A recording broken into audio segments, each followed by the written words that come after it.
Kami mengucap syukur buat kesempatan terbaik malam hari ini. Kami boleh ada di dalam hadirat Tuhan. Kami memuji, menyembah, mengagungkan Engkau Raja di atas segala raja. Karena hanya Engkau saja yang layak dipuji dan ditinggikan. Tidak ada yang bisa menggantikan posisimu di dalam hidup kami ini. Terima kasih Bapa di sorga. Kami bersyukur buat anugerah besar ini Tuhan. Keselamatan yang Tuhan anugerahkan kepada kami. Kami tidak bisa membalas dengan apapun Tuhan. Selain kami membawa hidup kami terus dipersembahkan kepada Engkau. Sebagai persembahan yang hidup, yang kudus dan yang berkenan kepadamu. Dan itulah yang kami lakukan pada malam hari ini Tuhan. Dan kiranya Engkau mendapati kami semua yang hadir pada malam hari ini. Mulai dari kami pelayan-pelayan altar sampai kepada seluruh sidang jemaat-Mu. Dan di tengah-tengah ibadah ini Tuhan, kami semua merindukan Tuhan berbicara kepada kami. Kami sudah menyatakan apa yang menjadi pernyataan permohonan kami, penyembahan kami di dalam doa dan di dalam pujian. Namun kami rindu lebih jauh, Tuhan berkenan berbicara kepada kami, menyatakan pesan-Mu, menyatakan isi hati-Mu buat kami sekalian yang hadir pada malam hari ini. Dan karena itu Tuhan Yesus, sebelum kami akan jauh masuk di dalam jam pemberitaan ini, kami mohon kekuatan kuasa Roh Kudus ambil alih atas seluruh hidup kami. Menyatakan pengurapan atas setiap kami. Bahkan Tuhan memberikan kami hikmat dan pengertian untuk dapat memahami setiap bagian pesan Tuhan yang Tuhan mau nyatakan. Sehingga lewat firman itu kami boleh dikuatkan, kami boleh dinasehati, kami boleh dididik, diajar. Bahkan oleh firman itu kami semakin lebih baik lagi. Karena dari kebenaran itu kami diperbaiki untuk menjadi orang-orang yang berkenan kepada Allah. Berkenanlah Tuhan menyatakan kuasa kebenaran itu Tuhan. Jikalau ada yang sakit Tuhan boleh jamah dan sembuhkan di dalam nama Yesus. Yang datang dengan berbeban berat, berkenanlah Tuhan memberikan kelepasan dan kelegaan, pemulihan yang sejati, sehingga kami pulang dari tempat ini, kami pulang dengan sukacita dan sorak-sorai.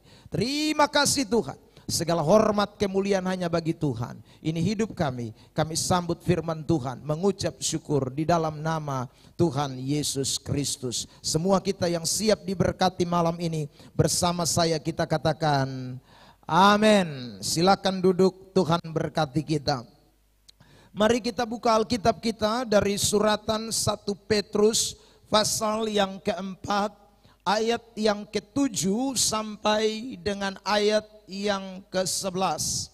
1 Petrus 4 ayat yang ke-7 sampai dengan ayat yang ke-11. Kita akan membaca bagian firman Tuhan ini secara sahut bersahutan. Saya terlebih dahulu akan membacakan ayat yang ganjil dan akan diikuti oleh Bapak Ibu Saudara ayat yang genap.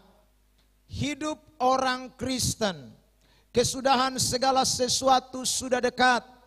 Karena itu kuasailah dirimu dan jadilah tenang, supaya kamu dapat berdoa. Ayat 8.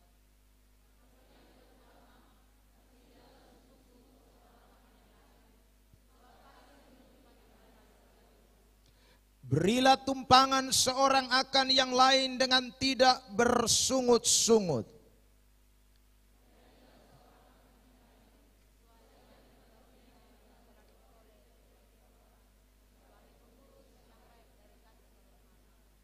Jika ada orang yang berbicara, baiklah ia berbicara sebagai orang yang menyampaikan firman Allah.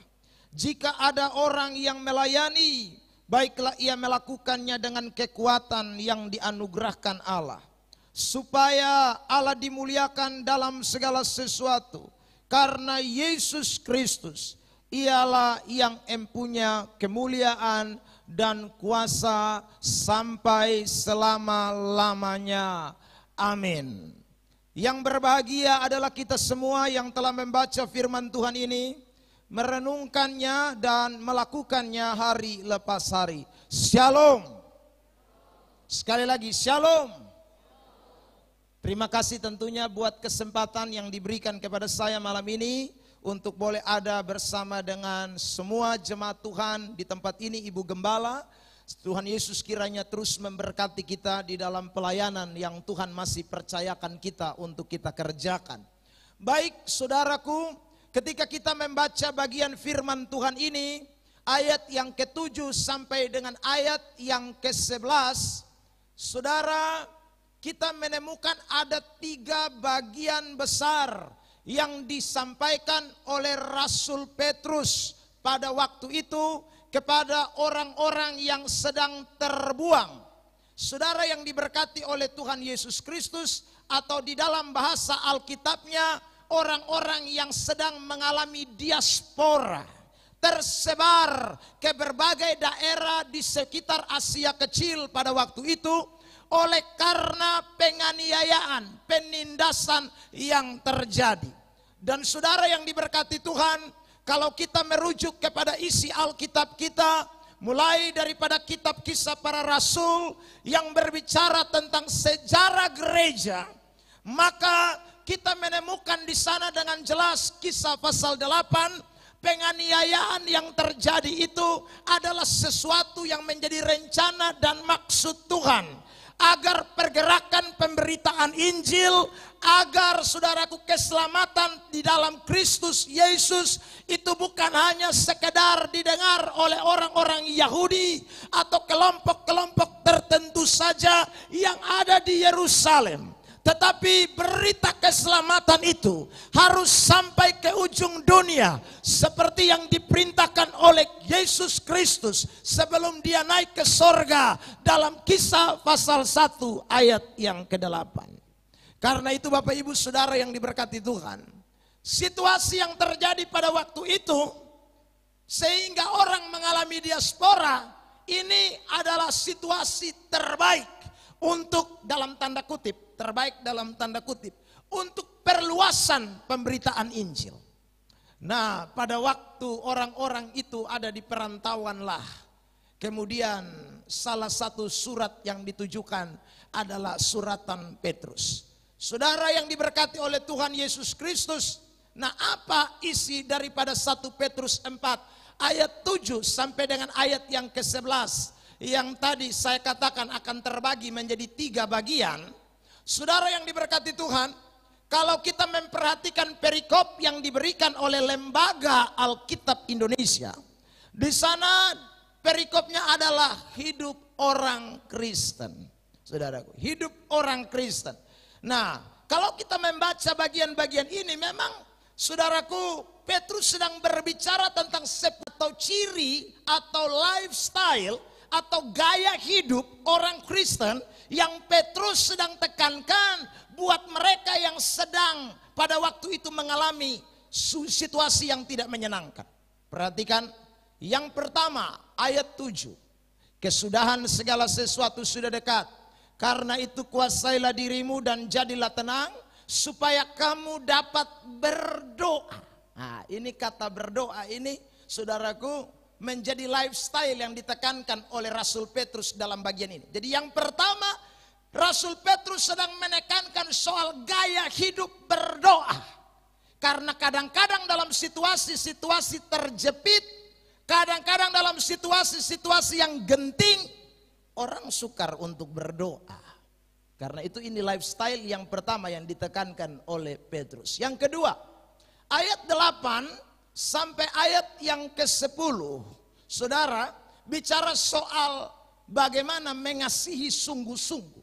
Ya, ayat 8, ayat 9 itu bagian dari kasih. Jadi ayat 9 bilang melayani, ayat yang ke-10 bilang kasih tumpangan. Itu merupakan saudaraku bagian daripada kasih dalam mengasihi orang lain atau mengasihi sesama.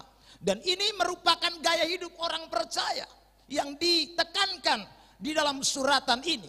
Yang ketiga, di ayat yang ke-11, saudara, Petrus menekankan soal gaya hidup bersaksi atau menjadi berkat. Karena itu dikatakan dalam ayat 11, jika ada orang berbicara, baiklah ia berbicara sebagai orang yang menyampaikan firman Allah. Jika ada orang melayani, baiklah ia melakukan dengan kekuatan yang dianugerahkan Allah. Nah, ini 3 bagian yang ditekankan oleh Rasul Paulus. Jadi gaya hidup berdoa, gaya hidup mengasihi, dan gaya hidup bersaksi atau menjadi berkat. Ini gaya hidup orang Kristen, lifestyle orang Kristen yang harus tetap menjadi bagian bagi semua orang percaya, termasuk kita semua yang membaca kebenaran firman Tuhan ini. Hukumnya wajib saudara dan saya memiliki kehidupan doa, memiliki kehidupan mengasihi, dan kehidupan bersaksi. Itu tidak terhindarkan dari kehidupan orang-orang percaya. Yang setuju katakan amin. Nah, tapi kalau kita bahas 3-3, maka besok pagi baru selesai. Karena itu ini malam beta bahas satu soal lifestyle berdoa. Saudara, kita kembali ke ayat 7. Saya akan bahas cukup ini ayat 1 Petrus 4 ayat 7. Ditekankan begini. Kesudahan segala sesuatu sudah dekat. Karena itu kuasailah dirimu dan jadilah tenang supaya kamu dapat berdoa. Saya ulangi lagi. Lifestyle yang pertama atau gaya hidup orang Kristen yang pertama adalah gaya hidup berdoa. Saudara yang diberkati Tuhan, kalau kita merujuk kepada beberapa sumber ayat Alkitab, memang berdoa itu harus gaya hidup kita.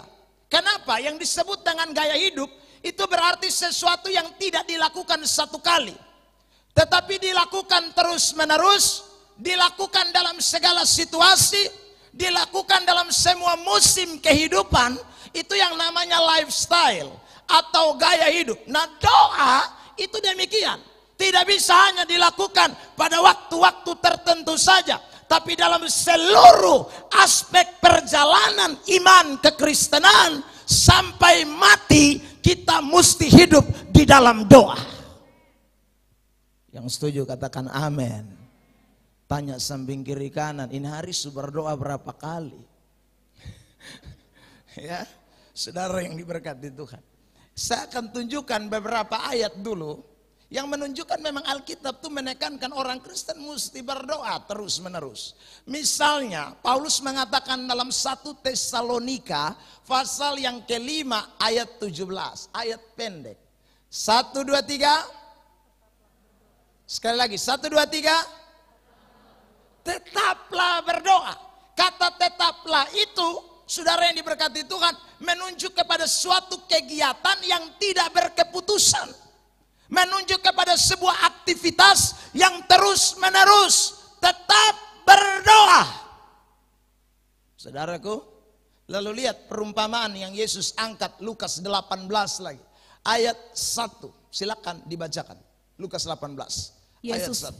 Yesus mengatakan suatu perumpamaan kepada mereka untuk menegaskan bahwa mereka harus selalu berdoa dengan tidak jemu-jemu. Perhatikan, selalu berdoa dengan tidak jemu-jemu. Tidak jemu-jemu, selalu sesupas. Ma Yesus tambah lagi kalimat di belakang yang bilang tidak jemu-jemu. Selalu saja itu sudah menunjuk kepada suatu tindakan, kegiatan, aktivitas yang tidak berhenti. Selalu berdoa, selalu berdoa, selalu berdoa. Tapi ada penekanan lagi dengan tidak jemu-jemu. Saudaraku, ini pendobelan, ini artinya bahwa memang doa itu mesti jadi gaya hidup orang percaya. Saudara, ayat 7, lihat silakan baca. Tidakkah Allah akan membenarkan orang-orang pilihannya yang siang malam berseru kepadanya? Dan adakah ia mengulur-ulur waktu sebelum menolong mereka? Siang malam, itu ayat bilang siang malam. Siang malam itu adalah suatu istilah yang dipakai untuk menunjuk kepada suatu kegiatan terus menerus, tidak berkeputusan.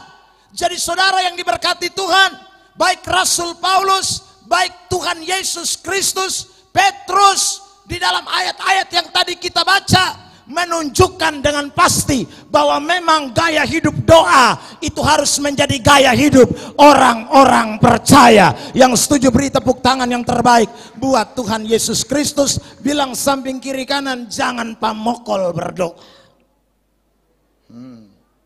Ya, sebab kalau Anda berhenti berdoa berarti Anda bukan orang Kristen. Ya, karena orang Kristen tidak bisa lepas dari gaya hidup doa. Saudara yang diberkati. Nah, kembali kepada 1 Petrus 4 ayat 7. Waktu Petrus berbicara soal lifestyle doa, ada kata pertama yang kita perlu perhatikan. Kesudahan segala sesuatu sudah dekat. Saudara, kata kesudahan segala sesuatu sudah dekat, menurut beberapa komentator Alkitab, ini tidak menunjuk kepada hari mati seseorang. Ini tidak menunjuk kepada hari meninggalnya seseorang. Tapi kesudahan segala sesuatu sudah dekat. Sesuai dengan konteks daripada suratan Petrus. Ini konteksnya, saudaraku. Kita lihat nanti di 2 Petrus pasal 3. Ini sedang berbicara tentang hari Tuhan yang akan datang. Jadi kesudahan segala sesuatu ini berkaitan dengan masa, saat, tentang hari Tuhan yang akan segera datang. Saudara yang diberkati Tuhan, mengapa kok kesudahan segala sesuatu, hari Tuhan yang sudah mendekat, itu orang Kristen mesti tambah lifestyle doa, tidak boleh berhenti. Sekarang kita lihat 2 Petrus 3 ayat 3. 2 Petrus 3 ayat 3, silakan dibaca. Yang terutama harus kamu ketahui ialah bahwa pada hari-hari zaman akhir akan tampil pengejek-pengejek dengan ejekan-ejekannya. Terus, yaitu orang-orang yang hidup menuruti hawa nafsunya. saudara perhatikan ini. Jadi menjelang kedatangan Tuhan, kesudahan segala sesuatu, hari-hari zaman akhir, itu ayat bilang akan tampil pengejek-pengejek. Kalau saudara kita membaca ini konteks ini bicara tentang orang-orang yang tidak hidup di dalam kesungguhan di dalam Tuhan. Ada di sana guru-guru palsu, nabi-nabi palsu, Kristen-Kristen palsu, KTP Kristen. Ini yang dimaksud oleh Alkitab. Dikatakan dalam penjelasan ayat itu, yaitu mereka itu orang-orang yang hidup menurut hawa nafsunya. Jadi saudara yang diberkati Tuhan, ketika Petrus menekankan soal lifestyle doa, Petrus sedang membawa kita untuk melihat situasi yang sedang kita jalani. Petrus sedang membawa kita untuk mulai buka mata. Ini loh situasi yang kamu sedang alami. Kamu ada pada hari-hari terakhir di mana muncul orang-orang yang hidup menurut hawa nafsu. Dan kalau kita merujuk kepada suratan 2 Timotius 3, ini lebih jelas ini. Coba tampil. Ayat 1 mulai sampai ayat 5. Silakan dibaca. Ketahuilah bahwa pada hari-hari terakhir akan datang masa yang sukar. Manusia akan mencintai dirinya sendiri dan menjadi hamba uang. Saudara lihat ini nafsu ini. Nafsu yang tadi Petrus omong ini modelnya begini. Cinta diri sendiri, hamba uang, terus mereka akan membual dan menyombongkan diri. Terus mereka akan menjadi pemfitnah. Terus mereka akan berontak terhadap orang tua dan tidak tahu berterima kasih. Tidak mempedulikan agama. Tidak mempedulikan agama. Garis bawah itu kalimat. Jadi rupanya di akhir zaman ini krisis doa itu akan terjadi. Orang akan lebih cinta uang, cinta diri sendiri. Orang mulai putar balik banyak. Tukang fitnah sana sini, berontak terhadap orang tua, tidak tahu terima kasih, agama son peduli. Saudara yang diberkati, ayat 3 lihat, tampil. Tidak tahu mengasihi, tidak mau berdamai, suka menjelekkan orang, tidak dapat mengekang diri, parah, lanjut. Garang, tidak suka yang baik. Tidak suka baik. Ini orang-orang model begini akan muncul di zaman akhir. Dan saudara, kita hidup di tengah-tengah zaman model kayak begini. Saudara, kalau lifestyle doamu Anda hentikan, ini kondisi yang Anda dan saya sedang alami ini. Saudara yang diberkati. Dan kita bisa saja terinfeksi dengan itu virus Karena kekuatan orang percaya bukan ada pada dagingnya. Kekuatan orang percaya bukan ada pada kepintarannya. Kekuatan orang percaya bukan ada pada duitnya. Kekuatan orang percaya bukan ada pada jabatannya. Kekuatan orang percaya hanya ada di dalam Tuhan yang memberikan kekuatan untuk kita dapat bertahan di tengah-tengah dunia yang model kayak begini. Amin. Ini kita tidak boleh lupakan. Makanya Petrus kasih ingat, kesudahan segala sesuatu sudah dekat. Dan dengar baik-baik, bahwa akhir-akhir ini, hari-hari terakhir, kesudahan sudah dekat. Itu orang-orangnya model begini semua. Jangan-jangan tanya samping kiri kanan, lu salah satu. Tidak ya, amin ya. Semua di sini tidak. Saudara yang diberkati Tuhan, ini kotong sana bisa tahan diri kalau ini barang semulai bekerja tanpa doa potong parah. Saudara yang diberkati Tuhan, hanya kekuatan kita di dalam doa. Makanya jangan heran kalau saudara ketemu orang Kristen tidak mau berdamai, ketemu orang Kristen garang, ketemu orang Kristen cinta duit, ketemu orang Kristen cinta diri sendiri, ketemu orang Kristen tidak bisa kekang diri. Saudara, ini karena dia lupa kekuatannya dalam doa. Saudaraku, ayat terkenal nih Efesus 6 ayat 10, tampil baca. Efesus 6 ayat 10. Lihat. Akhirnya hendaklah kamu kuat di dalam Tuhan, di dalam kekuatan kuasanya. Saudara mau kuat di mana? Kuat dalam Tuhan. Jadi kalau sesondoan mau jadi apa? Kuat dalam Tuhan. Di dalam kekuatan kuasanya. Saudara yang diberkati Tuhan. Lagi Yesaya pasal 40 ayat 30, ayat terkenal 30-31. Orang-orang muda menjadi lelah dan lesu. Yang muda seakan lelah, lesu, apalagi tua. Dan teruna-teruna jatuh tersandung. Lanjut. Tetapi orang-orang yang menanti-nantikan Tuhan. Tetapi orang yang menanti-nantikan Tuhan. Sama-sama baca ayat ini jemaat. Mendapat kekuatan baru. Mereka seumpama siapa? Raja wali yang naik terbang. Jadi kalau saudara dan saya menanti-nantikan Tuhan di dalam doa, dunia boleh gonjang-ganjing. Akhir zaman akhir. Kita sedang menuju kepada akhir zaman. Hari-hari akhir. Yang mana tadi 2 Timotius 3 ayat 1 bilang. Yang mana 2 Petrus 3 ayat 3 omong. Semua akan terjadi. Tapi orang-orang yang ada dalam hadirat Allah akan tetap bertahan kuat. Untuk menyenangkan, memuliakan Tuhan. Yesus Kristus, beri tepuk tangan yang terbaik, terhebat buat Allah kita.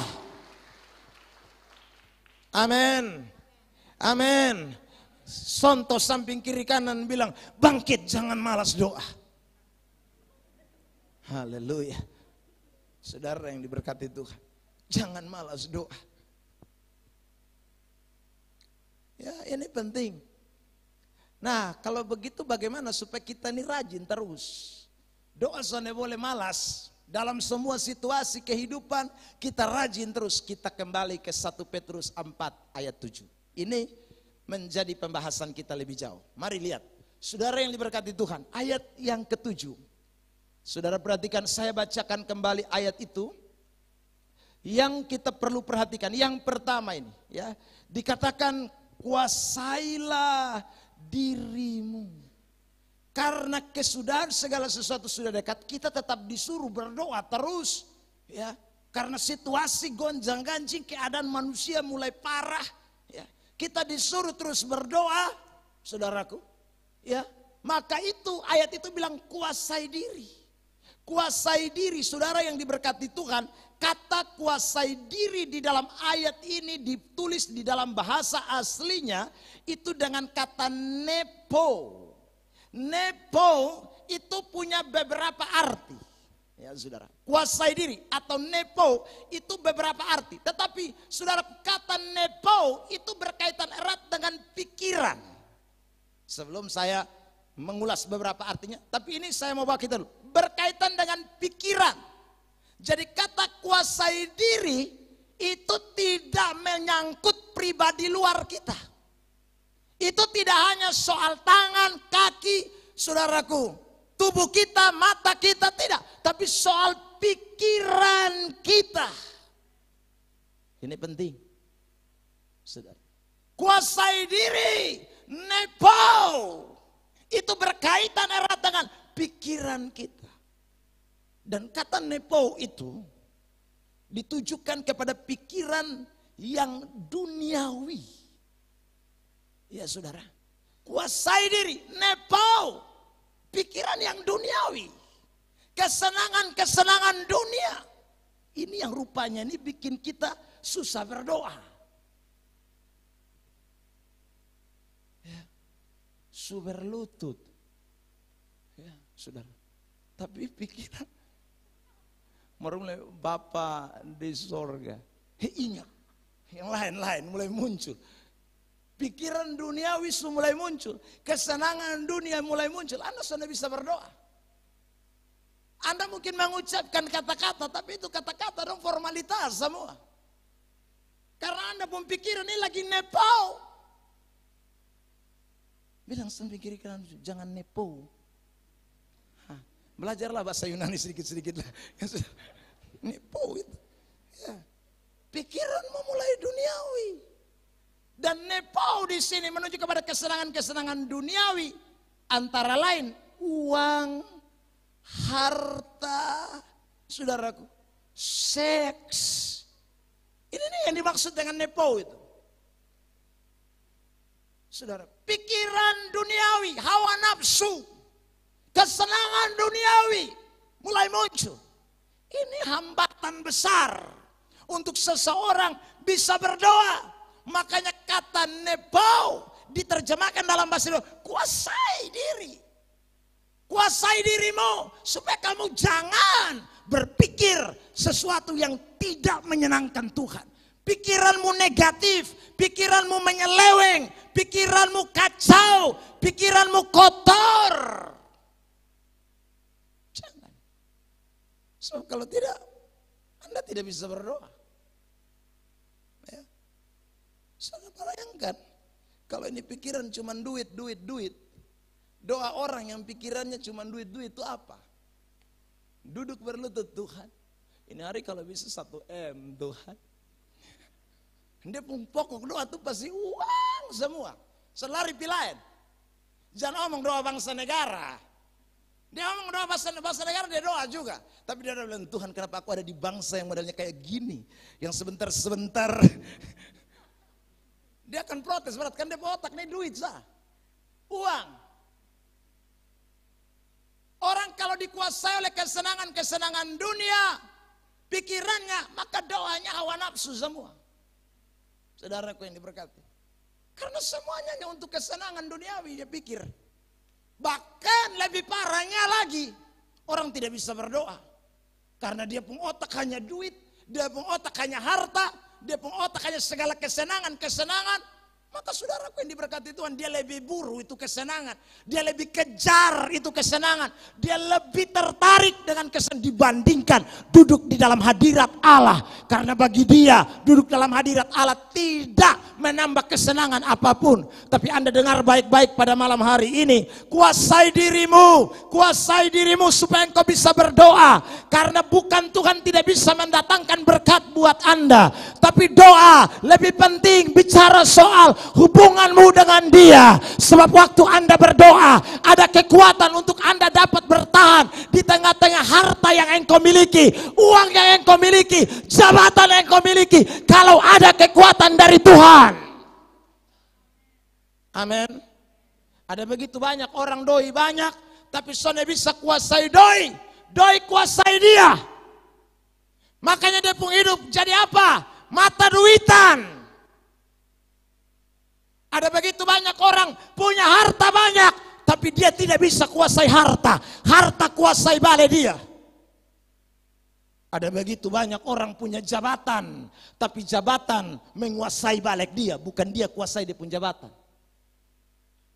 Saudara yang diberkati Tuhan. Itu kenapa? Karena memang lu punya kekuatan soalnya mungkin mampu. Hanya Tuhan saja. Makanya doa ini menjadi penting, saudara. Malam ini saya mau tekankan doa menjadi penting. Ya, termasuk pelayan-pelayan Tuhan. Termasuk kita semua ini. Yang ngomong ini juga. Sana bisa kuat. Saudara. Karena setan datang biar lu hafal 1000 ayat. Aku berkata kepadamu. Dia tambah datang. Ini berat. Ya saudara. Makanya ingat. Doa kekuatan kita. Doa kekuatan kita. Kuasai diri. Lihat. Sudah lihat ini sekarang. Filipi pasal 4 ayat 8. Makanya kita harus mempikiran. Lihat. Jadi akhirnya saudara-saudara. Semua yang benar, semua yang mulia, semua yang adil, semua yang suci, semua yang manis, semua yang sedap didengar, semua yang disebut kebajikan dan patut dipuji. Bilang apa? Pikirkanlah semuanya itu. Jangan nepo. Jangan pikiranmu duniawi. Jangan pikiranmu dikuasai harta, jangan. Pikir semua yang benar, semua yang adil, semua yang suci, semua yang disebut kebajikan. Semuanya yang sedap, dengar, itu yang pikirkan. Saudara, itu yang dipikirkan. Nah pikiran model kayak begini dalam konteks Filipi pasal suratan Filipi, saudaraku. Paulus memang bicara banyak soal pikiran. Dalam konteks ini, saudara lihat Filipi pasal 2 ayat 5. Sekarang kita mundur belakang. Filipi pasal 2 ayat 5. Hendaklah kamu dalam hidupmu bersama menaruh pikiran dan perasaan yang terdapat juga dalam apa? Kristus Yesus. Jadi pikiran model kayak tadi ayat 8 yang kita baca Filipi 4. Itu tuh saudaraku itu pikiran Kristus itu. Orang Kristen mesti punya pikiran Kristus. Menjelang hari-hari akhir, kedatangan Tuhan yang kedua kali. Nepo, tawaran untuk mencintai harta, kesenangan dunia terlalu banyak. Tapi orang-orang percaya menaklukkan dirinya kepada pikiran Kristus dan menang terhadap segala sesuatu yang berusaha mendesak kedagingan kita untuk tunduk kepadanya. Kita tidak bisa lawan kalau tanpa pikiran Kristus ada dalam hidup kita. Ini menjadi sesuatu yang kita tidak boleh lupakan. Ya, karena itu pada kesempatan malam diberkati ini, jemaat Tuhan yang terkasih, mari kita semua belajar untuk menundukkan diri kita kepada Kristus. Ya, pikiran Kristus itu menjadi penting, saudara. Karena kalau ada pikiran Kristus dalam hidup kita, kita tidak akan nepo. Kita bisa kuasai diri kita. Pikiran kita jadi waras. Pikiran kita jadi terarah. Pikiran kita sesuai dengan kemauan Tuhan. Saudaraku yang diberkati Tuhan. Ya. Yakobus pasal 4 kalau saya tidak salah ya. Saya lupa itu ayat. Tuhan berkata kamu berdoa tapi kamu salah berdoa. Karena kamu berdoa itu hanya untuk memuaskan hawa nafsumu. Kamu berdoa juga tapi kamu salah berdoa. Karena kamu berdoa itu hanya untuk memuaskan hawa nafsumu. Jadi jangan nepo saudara. Pikiran kita harus betul-betul terarah kepada Kristus. Dan saya tahu saudara yang diberkati Tuhan, kalau pikiran kita terarah kepada Kristus, maka tujuannya satu, hanya untuk kemuliaan bagi nama Tuhan. Amin. Beri tepuk tangan yang terbaik buat Tuhan Yesus Kristus. Jadi waktu saya berdoa, tujuannya adalah untuk kemuliaan bagi nama Tuhan, tidak untuk yang lain, saudara. Maka kalau itu adalah untuk kemuliaan bagi nama Tuhan, bukan karena keinginan saya, bukan karena kedagingan saya, maka waktu saya berdoa, saudara yang diberkati Tuhan, biar kehendak Tuhan yang jadi. Bukan kehendak saya, bukan kemauan saya. Karena saudara yang diberkati Tuhan, saya tunduk kepada pikiran Kristus. Satu, untuk kemuliaan bagi namanya. Saudara yang diberkati. Tapi kalau kita tidak menaklukkan diri kita kepada pikiran Kristus, maka otomatis kita akan paksa Tuhan Allah. Ya, karena kita pun keinginan mendesak. Kita pun kemauan mendesak, saudaraku. Hawa nafsu kita mendesak. Hari ini saudaraku, itu bagian pertama yang kita tidak boleh lupakan. Bagaimana supaya saya bisa berdoa dalam segala situasi, keadaan. Ingat, tetap berdoa dengan pikiran dan perasaan Kristus. Tetap berdoa dengan pikiran dan perasaan Kristus. Satu tujuannya, untuk kemuliaan bagi nama Tuhan. Ini terlihat jelas dalam Filipi pasal yang kedua, ayat 10 dan ayat yang ke-11. Saudara lihat ini. Filipi pasal 2 ayat 10 sampai ayat 11. Perhatikan, baca. Supaya dalam nama Yesus bertekuk lutut segala yang ada di langit dan yang ada di atas bumi dan yang ada di bawah bumi. Dan segala lidah mengaku Yesus Kristus adalah Tuhan bagi kemuliaan Allah Bapa. Saudara lihat itu. Jadi kalau orang punya pikiran dan perasaan terhadap dalam Kristus, satu tujuannya. Setiap lutut bertelut, setiap lidah mengaku Yesus Kristus adalah Tuhan bagi kemuliaan Allah Bapa kita. Amin. Amin. Tidak ada orang sombong di ini dunia. Ya, karena semua berdoa untuk kemuliaan bagi nama Allah, bukan untuk dirinya.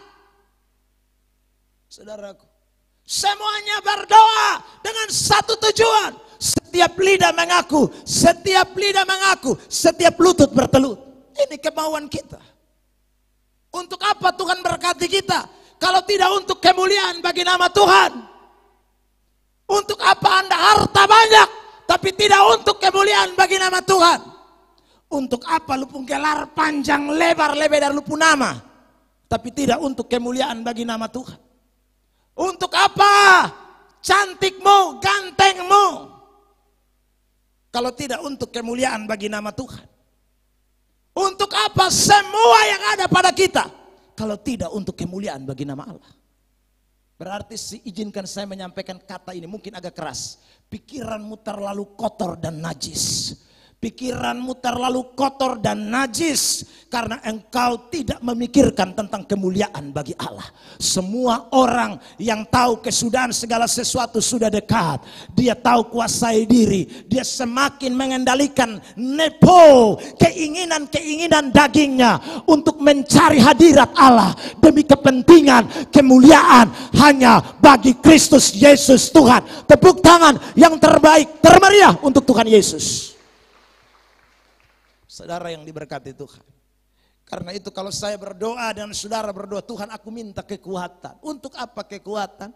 Aku minta umur panjang. Untuk apa umur panjang? Satu Tuhan, supaya aku bisa melayani Engkau dan Kristus dimuliakan, supaya namamu dikenal. Tuhan tolong aku, pakai aku untuk kemuliaan bagi namamu, bukan untuk kepentingan diriku. Kalau itu yang menjadi doa saudara, maka saudara sedang menjadi Kristen yang mempunyai lifestyle, gaya hidup yang sesuai dengan kebenaran firman Allah.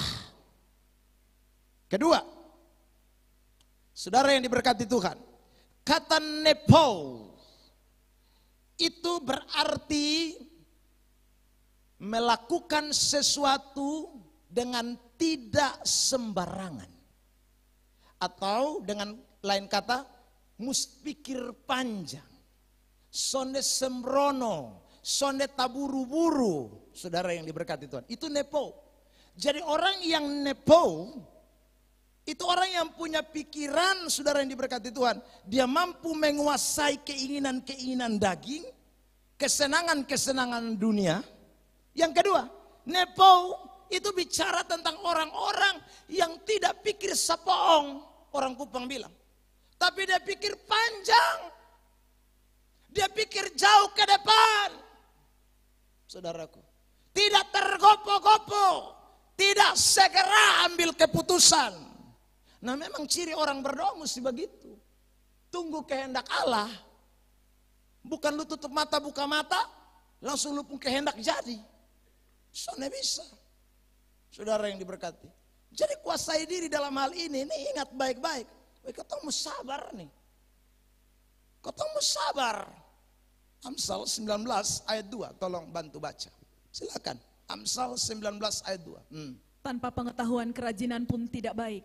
Orang yang tergesa-gesa akan salah langkah. Saya mau garis bawahi kalimat terakhir ini. Orang yang tergesa-gesa itu akan salah langkah. Orang kalau terburu-buru akan salah langkah. Makanya mesti nepo, pikir panjang.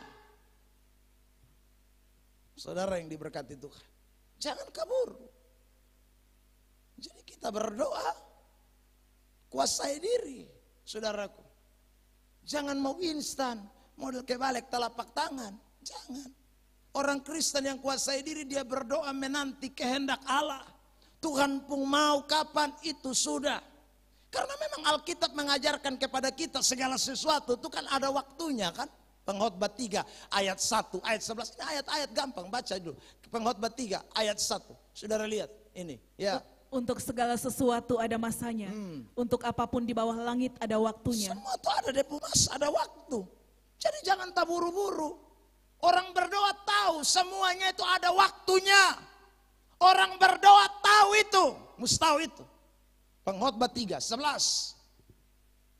Ia membuat segala sesuatu indah pada waktunya. Bahkan ia memberikan kekekalan dalam hati mereka. Tetapi manusia tidak dapat menyelami pekerjaan yang dilakukan Allah dari awal sampai akhir. Tuhan tuh membuat segala sesuatu indah pada waktunya. Jadi jangan terburu. Saudara yang diberkati Tuhan. Jangan. Ikuti saya. Jadi kalau kita berdoa, ingat. Beta tunduk pada kehendak Allah. Pikiran-pikiran Kristus untuk kemuliaan bagi nama Tuhan. Ingat, tidak boleh kesenangan dunia. Tidak boleh saudara hal-hal dunia mulai mempengaruhi kita. Yang kedua saudara dan saya, kita mesti ingat ini. Saya mesti nepo, sadar, pikir panjang, langkah jangan terburu-buru karena semua ada di dalam waktu Tuhan. Semuanya ada dalam kendali Allah. Semuanya sudah dirancang oleh Tuhan. Semuanya sudah dalam sketsanya Allah. Semuanya rancangan Allah. Dan Allah terlalu dapat melakukan apapun sesuai dengan keinginannya tepat pada waktunya. Bukan waktu kita. Kita pun tugas cuman berdoa. Kita pun tugas cuman minta. Ini lifestyle yang benar. Ini gaya hidup doa yang benar. Banyak orang Kristen juga suka berdoa. Tapi berdoa paksa Tuhan. Paksa mau mati. Bahkan ada yang berani ancam Tuhan. Tuhan ingat. Ini terakhir kali berdoa. Kalau sampai tidak Tuhan. Loh, saya pernah dengar orang saksi itu. Ya saudara. Dia bilang saya pun laki itu. Ini saksi waktu dia laki suka kepala sekolah. Ya saudara. Dia saksi, dia bilang, saudara tahu proses kami ini.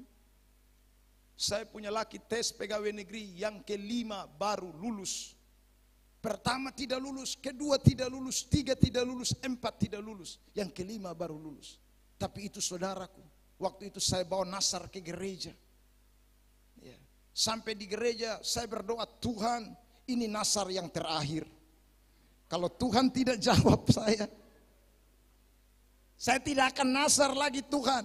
Bahkan saya juga tidak akan datang gereja lagi Tuhan. Karena sudah 4 kali Tuhan. Saya punya suami tidak diterima jadi PNS.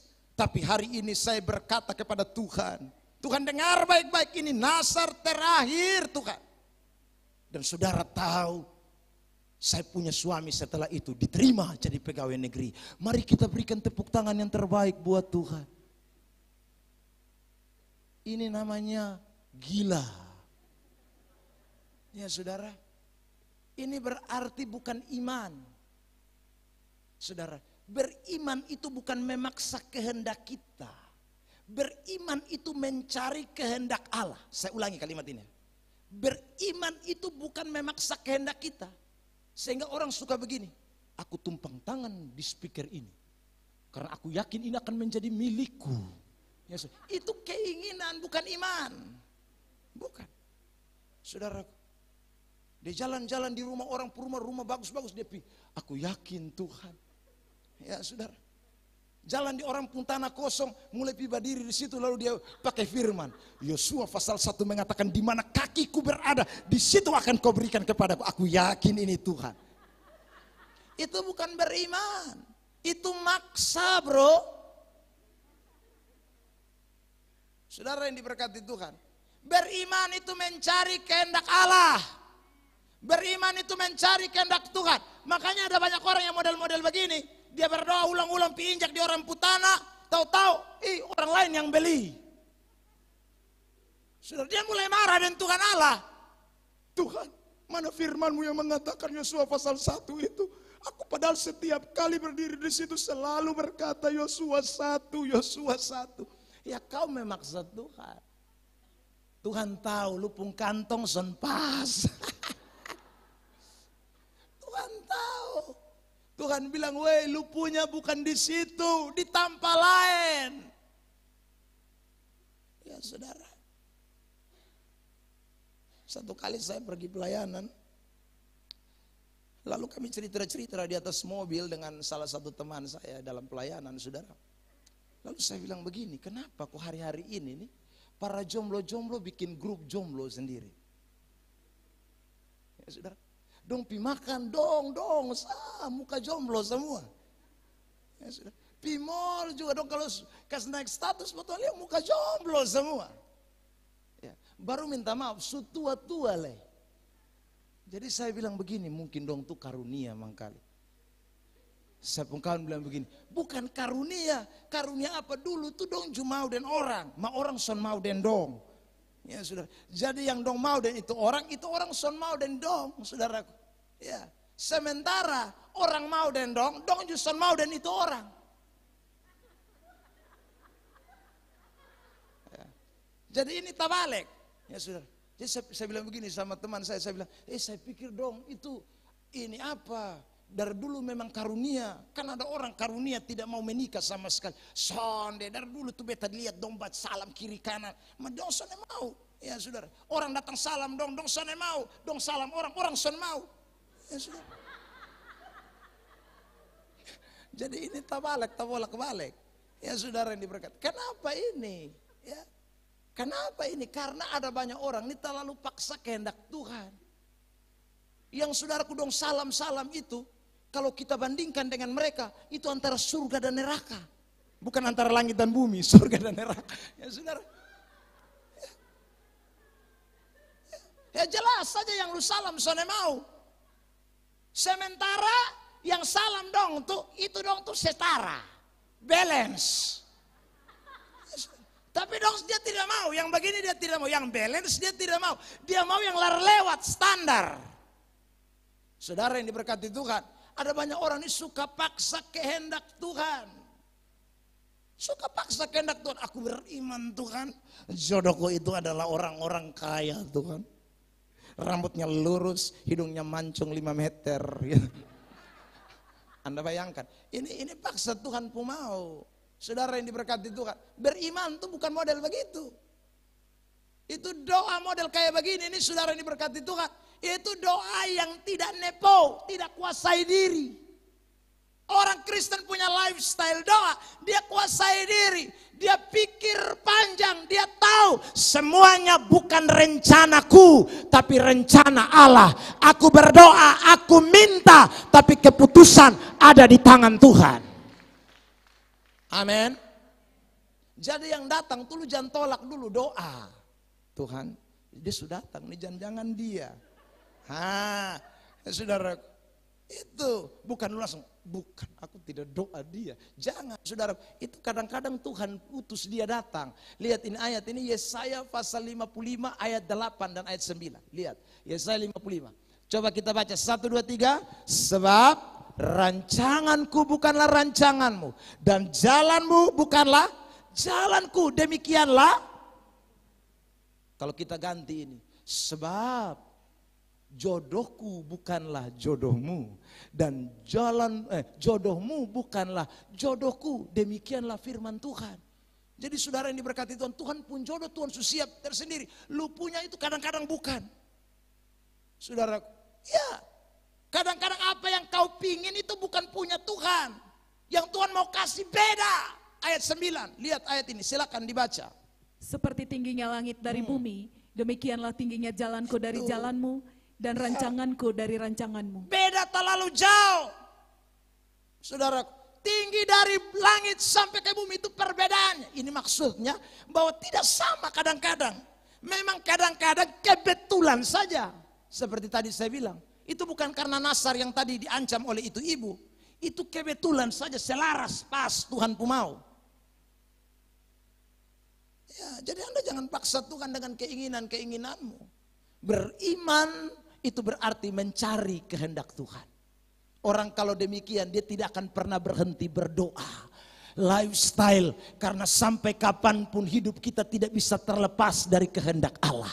Tiap hari keinginan Tuhan yang harus terjadi dalam hidup saya, rancangan Tuhan yang harus terjadi dalam hidup saya. Makanya saudara yang diberkati Tuhan, Yakobus pasal 4 ayat 15 mengatakan dengan jelas. Silakan dibaca.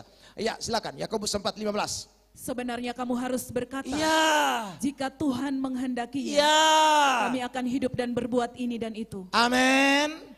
Jika Tuhan mau, Tuhan kehendaki, bukan beta mau, Tuhan pun mau. Itu orang yang berdoa sesuai dengan apa yang firman Tuhan katakan. Kuasai diri, nepo, tidak sembrono, tidak salah langkah, tapi mengikuti langkah-langkah Tuhan. Itulah doa yang berkenan kepada Tuhan. Beri tepuk tangan yang terbaik buat Tuhan Yesus. Nah, sekarang kita tutup dengan yang terakhir. Lifestyle doa. 1 Petrus 4 ayat 7. Ada kata tenang. Saudaraku yang diberkati Tuhan. 1 Petrus 4 ayat yang ke-7. Ada kata tenang. Kata tenang di sana ditulis dalam bahasa aslinya soproneo. Soproneo. Nepo, soproneo. Nah, kata soproneo ini juga sebenarnya berkaitan juga dengan pikiran. Saudaraku yang diberkati Tuhan. Jadi makanya terjemahan bahasa Inggris hampir tidak ada kata perbedaan antara kata kuasai diri dan tenang. Itu menjadi satu.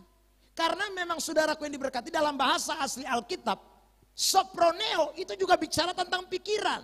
Tetapi kata soproneo yang bicara tentang pikiran ini lebih tertuju kepada pikiran yang mampu melihat segala sesuatu sebagaimana adanya. Pikiran yang mampu melihat segala sesuatu sebagaimana adanya.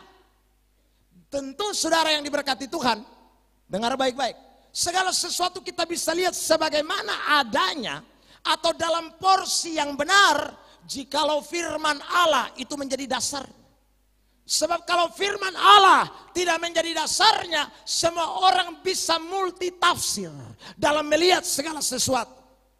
Tetapi kalau firman Allah itu menjadi patokannya, firman Allah itu menjadi alat ukurnya, kanonnya, maka saudara yang diberkati oleh Tuhan, orang tidak akan melenceng.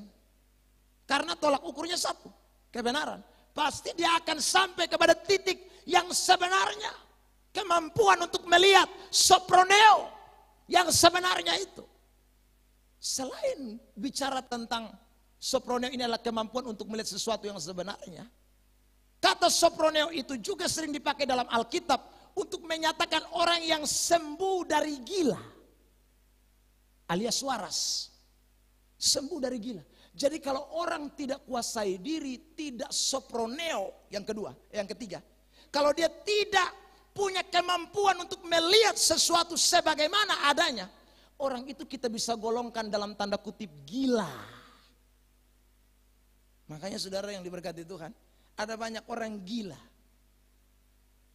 Ya. Karena dia tidak soproneo. Orang kalau sudah gila harta, saudara yang diberkati, lihat, tadi saya sudah sampaikan di awal, doanya sembarangan. Karena dia tidak soproneo, dia tidak menuju kepada sasaran yang tepat. Dan itu hanya bisa terjadi kalau firman Allah menjadi bagian hidup kita. Coba baca ayat ini, 1 Yohanes pasal yang ke-5 ayat 14. 1 Yohanes 5 ayat 14, ini ayat terkenal, ini sering dibacakan dulu, silakan.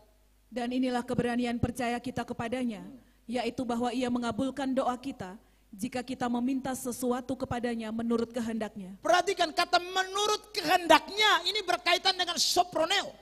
Atau sasaran yang tepat. Atau kemauan Tuhan. Jadi Tuhan itu mengabulkan doa kita sesuai dengan soproneo, keadaan sebagaimana mestinya.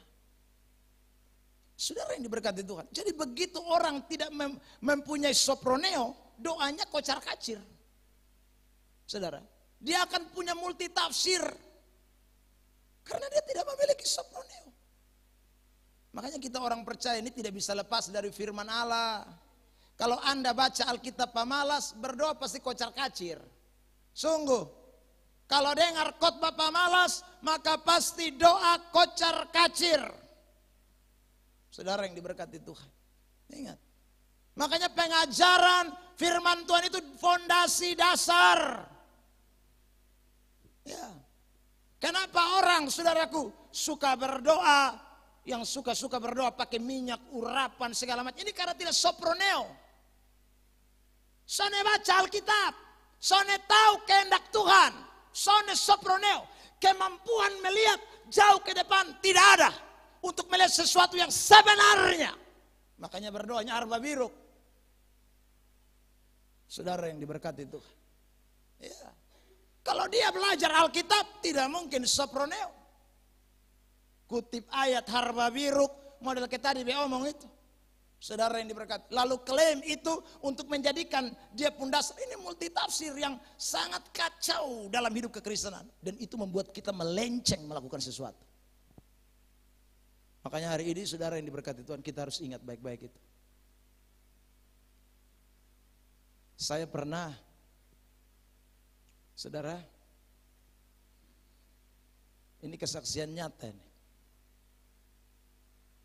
Awal-awal saya baru pelayanan di gereja. Wih, saya kaget minggu itu. Karena di altar sini semua. Jergen, aqua, penuh air putih semua. Jergen 5 liter, saudara, aqua yang 1,5 liter. Pokoknya semua penuh di altar. Saya pikir-pikir maksudnya apa? Ternyata dong bilang Bapak, supaya Bapak berdoa, itu air kita simpan. Kalau 5 liter ini lu minum, saudaraku, 1 bulan dia sudah ulat itu. Saudara yang diberkati Tuhan. Nah, ini karena orang tidak soproneo. Makanya saya sentil kemarin dalam kampus saya mengajar, saya bilang begini, saya ini suka lihat aneh, ya. Orang sudah pakai minyak, jama jubah sudah, sapu tangan sudah, bayangan sudah, ya. Saya bilang yang satu ini yang belum, saya belum dengar. Saya itu apa? Dong tanya, Bapak itu apa? Pakai ludah, itu yang saya belum dengar. Kenapa dong tidak pakai ludah? Kan Tuhan Yesus pakai ludah. Karena setiap kali dong pakai jubah, dong kutip ayat. Iya toh? Pakai minyak, dong kutip ayat. Sekalipun itu ayat tidak ngomong minyak urapan, hanya minyak, tapi dong tambah urapan di belakang. Saudaraku, ya. Setiap kali bayangan, dong pakai ayat. Sapu tangan, dong pakai ayat. Ada ayat ini. Ya toh, saudaraku. Ayat itu ada. Pakai ludah. Coba tes. Saya bilang kalau lu tidak kena tampar bolak-balik. Itu karena tidak soproneo. Harba biruk jadinya. Saudara yang diberkati Tuhan. Jadi ingat baik orang Kristen anak Tuhan. Tenang, tenang. Kata tenang itu ingat. Itu soproneo. Beta sone gila. Beta pikiran waras. Jangan gila. Pikiran waras.